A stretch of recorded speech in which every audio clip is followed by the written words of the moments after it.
Ni hafla ya uzinduzi wa jengo la mama na mtoto katika zahanati ya kijiji cha Mwasala, kata ya Mwasala, halmashauri ya wilaya ya Nzega, mkoani Tabora. Jengo ambalo limegharimu takriban kiasi cha shilingi milioni 52 kupitia mradi wa FUM, Friends of Urambo and Mwanhala, likitarajiwa kuhudumia wananchi wapatao 9572 wa kijiji cha Mwasala na maeneo jirani.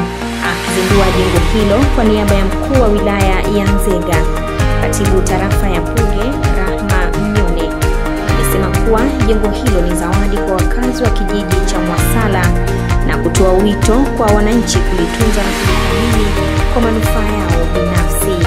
Zawadi hii ni ya kudumu na itawanufaisha wananchi 9572.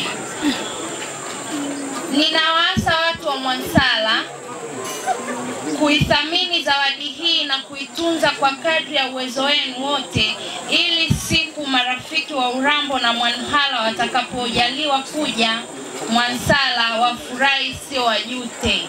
Kwa upande wake, mganga mkuu wilaya ya Nzega Dr. Boaz Mwaikugile ameeleza namna ambavyo jengo hilo litasaidia kutoa huduma bora za afya kwa upande wa mama na mtoto kwa wanakijiji wa Mwasala. Mheshimiwa rasmi, jengo hili la wodi ya wazazi limekamilika na litakuwa na uwezo wa kuhudumia kina mama wanaojifungua wawili kwa wakati mmoja na kulaza kina mama watatu hadi wanne.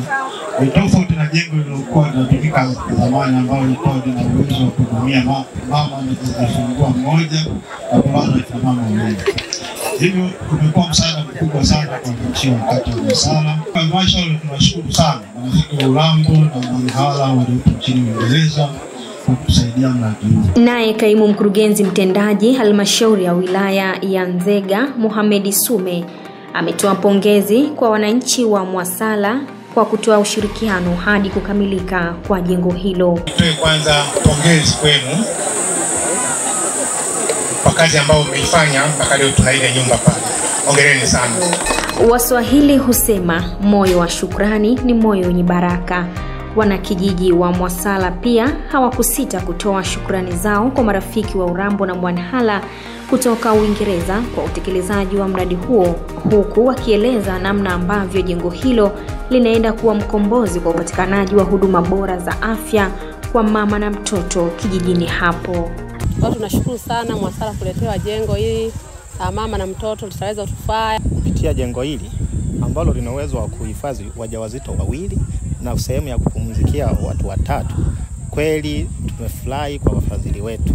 Na tunafurahi sana kwa sababu tulikuwa tunahangaika, watu tulikuwa tunazaa, mara ukishafika hospitalini wanakuambia nenda ruhusa. Tena tunasema asanteni, Mungu aweze kuwabariki. Halmashauri ya wilaya ya Nzega inaendelea kutoa ushirikiano kwa wadau wa maendeleo katika kuratibu na kufanikisha miradi mbalimbali yenye lengo la kuboresha na kuimarisha huduma bora za afya kwa maendeleo ya wananchi wa wilaya ya Nzega.